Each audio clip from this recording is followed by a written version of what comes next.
Muhammad Ali was driving through rural Georgia when he saw something that made his blood boil, a diner with a whites-only sign in the window. His entourage begged him not to go in, but Ali had other plans. What he said to the owner in those next 10 minutes left the entire diner in tears. It was the summer of 1974, just 3 months after Ali had shocked the world by defeating George Foreman in Kinshasa, Zaire, in the legendary Rumble in the Jungle. At 32 years old, Muhammad Ali was once again the heavyweight champion of the world. He was famous, he was powerful, and he was driving through one of the most racist parts of America. Ali and his small crew, including his longtime friend and photographer Howard Bingham, his trainer Angelo Dundee, and his assistant Bundini Brown, were traveling from Atlanta to a speaking engagement in a small Georgia town. The year was 1974, but in rural Georgia, it might as well have been 1954. The Civil Rights Act had been law for 10 years, but in this part of the South, old hatreds died hard. We'd been driving for about 2 hours, Howard Bingham later recalled. Ali was hungry, and we were looking for some place to eat. Then we saw this diner on the side of the road. It was a small run-dine place called Miller's Diner. The paint was peeling, the parking lot was dirt, and there in the window, plain as day, was a handmade sign that read, "Whites only, no colored served." Bundini Brown saw it first. "Champ, keep driving. That place ain't for us." But Ali had already stopped the car. He sat there for a moment, staring at that sign, his jaw clenched tight. "Ali, come on, man," Angelo Dundee said from the back seat. "We'll find somewhere else. This ain't worth it." Muhammad Ali didn't say a word. He just opened the car door and started walking toward the diner. "Oh no," Howard Bingham said, grabbing his camera. "Here we go." The three men scrambled out of the car and followed Ali. They knew that look on his face. They'd seen it before he walked into the ring. It was the look of a man who had made up his mind, and nothing was going to change it. When Ali pushed open the door to Miller's Diner, the bell above it rang, and every conversation inside stopped dead. There were maybe 15 people in the place, all of them white, all of them staring. Behind the counter stood a large man in his 50s, with a greasy apron and a face that had seen too much sun and too much hate. His name was Earl Miller, and this was his diner. He'd inherited it from his father, who had inherited it from his father. 3 generations of Millers had run this place, and 3 generations had refused to serve black people. Earl Miller's eyes went wide when he recognized Muhammad Ali. For a split second, something that might have been excitement flashed across his face. Then he remembered where he was and who he was, and his expression hardened into stone. "We don't serve your kind here," Miller said, his voice loud enough for everyone to hear. "Can't you read the sign?" The diner was silent. A few customers looked uncomfortable. Others looked eager, like they were hoping for a confrontation. One elderly couple quietly stood up and left. Muhammad Ali walked slowly to the counter, his eyes never leaving Earl Miller's face. When he spoke, his voice was calm, almost friendly. "I can read just fine," Ali said. "In fact, I've read a lot of things. I've read the Constitution of the United States. I've read the Civil Rights Act of 1964, and I've read the Quran, which teaches me that all men are brothers regardless of the color of their skin." Miller's face reddened. "I don't care what you've read. This is my property and I got a right to refuse service to anyone I want. Now get out before I call the sheriff." Ali didn't move. Instead, he did something that surprised everyone in that diner. He smiled. "You know who I am?" Ali asked. "Yeah, I know who you are. You're Cassius Clay, the boxer." "Muhammad Ali," Ali corrected gently. "And you're right, I am a boxer.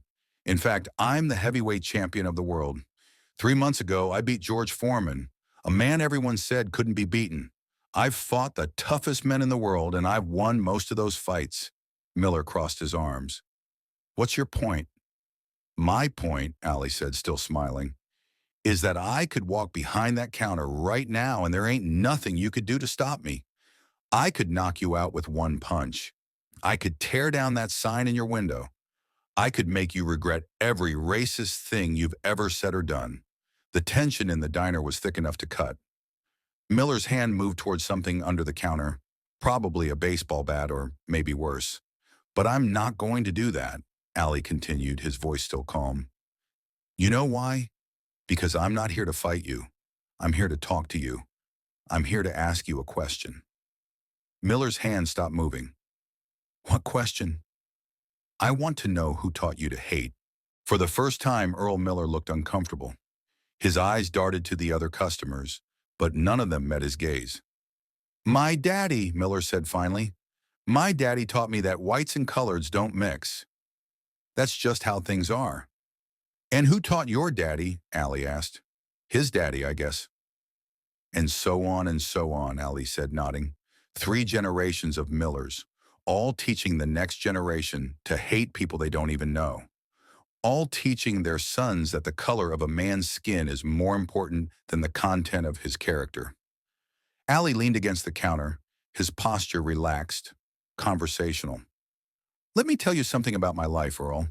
Can I call you Earl? Miller didn't respond, but he didn't object either.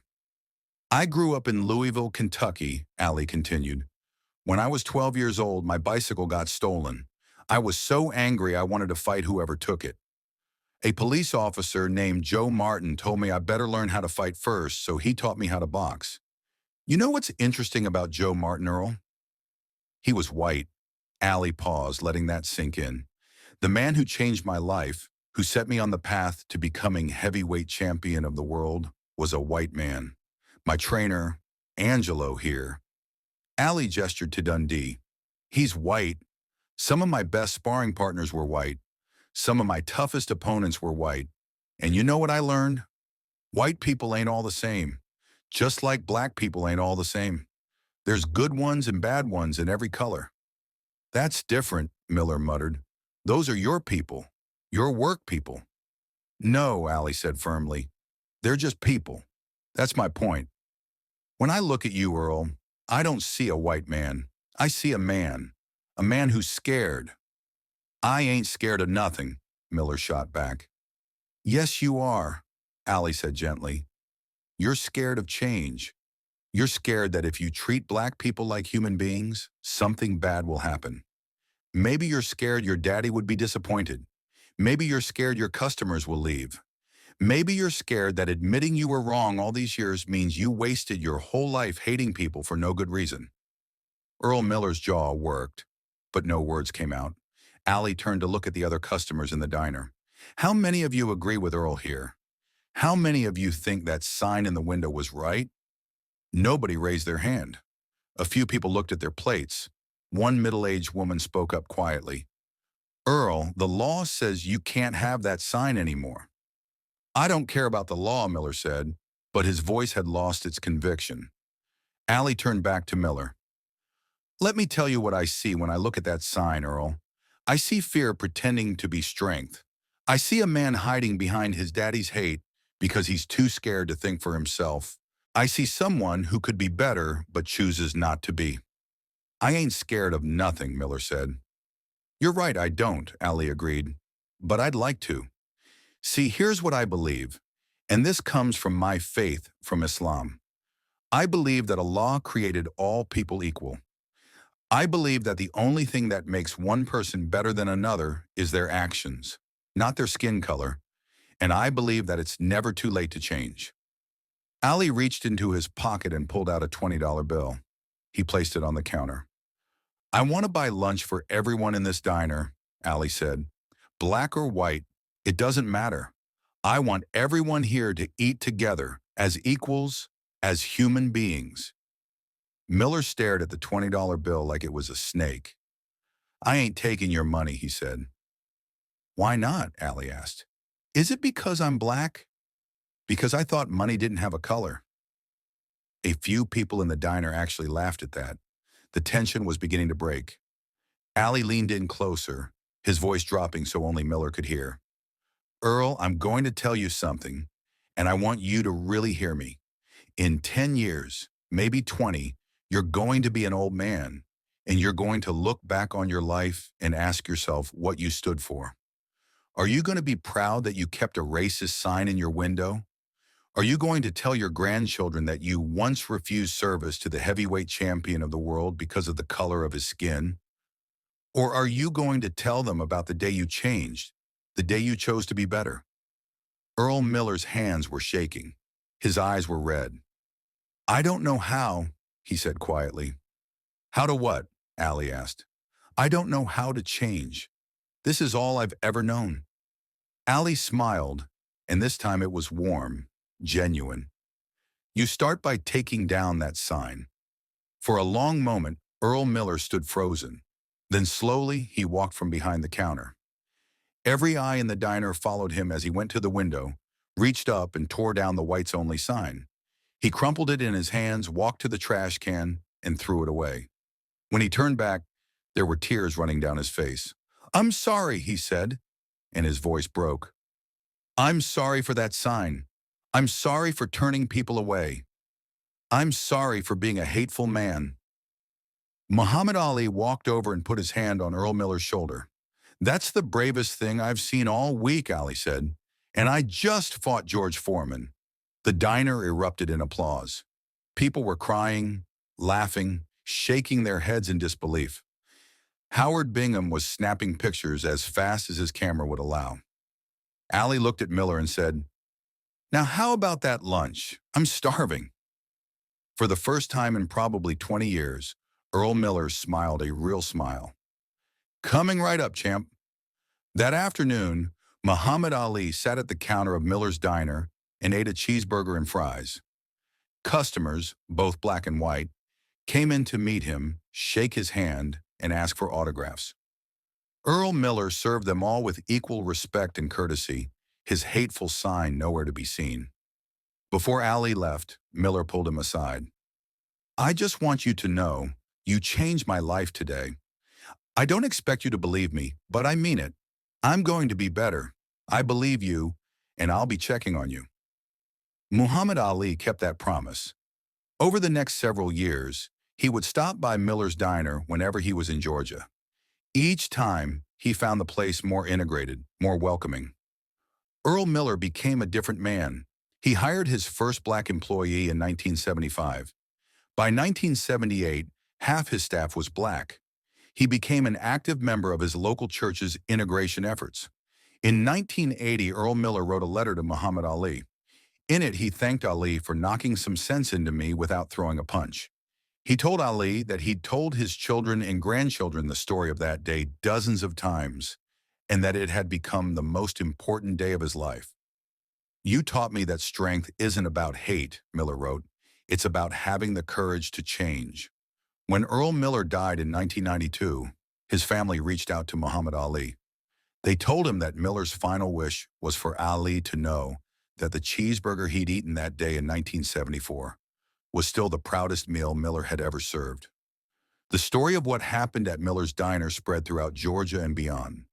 Other establishment owners, seeing what Miller had done, began taking down their own racist signs. Some did it quietly, ashamed. Others did it publicly, proudly. Muhammad Ali never bragged about what happened that day.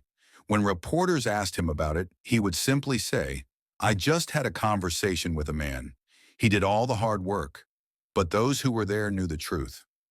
Muhammad Ali had walked into a place of hate, armed with nothing but his words, his dignity, and his unshakable belief in the fundamental goodness of people. He had faced down racism not with his fists, but with his humanity. And he had won the kind of victory that matters more than any championship belt. Because anyone can knock a man down with violence, but it takes a true champion to lift a man up with words. Today, the building that once housed Miller's Diner still stands in rural Georgia. It's been converted into a community center, and on the wall there's a plaque that reads, On this site in 1974, Muhammad Ali taught us that the most powerful weapon against hate is not a fist, but an open heart. If this story moved you, share it with someone who needs to hear it. Because the fight against hate isn't won in a single moment. It's won in 1,000 small conversations, one changed mind at a time, and sometimes all it takes is one person brave enough to walk through that door. Muhammad Ali showed us that you don't need to throw a punch to knock out hate. Sometimes all you need is the courage to speak the truth with love.